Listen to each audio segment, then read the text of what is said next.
Ayun na nga, dumating na yung order natin sa online gulayan. Sa Unifresh.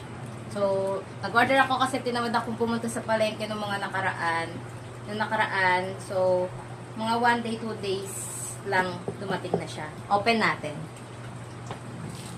Ito pa yung isa. Tingnan natin kung fresh talaga siya. Ay, ayaw ko.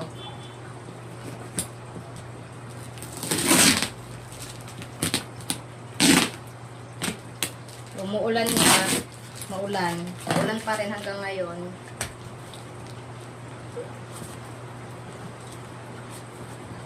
Ayan.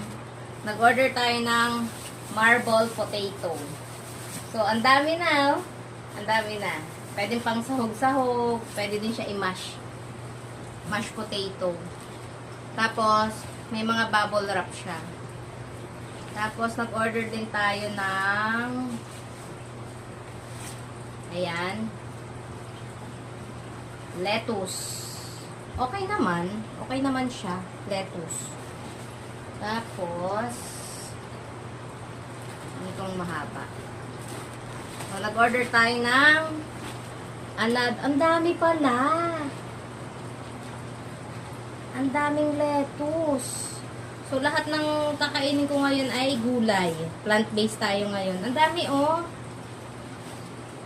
Diba? Ayan, napakadami. Pwede na akong magtanim nito. So, ayan, ang dami.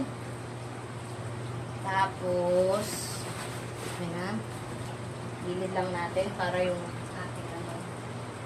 Pwede na tayong maggulay na ito. Puro gulay lang tayo. Next.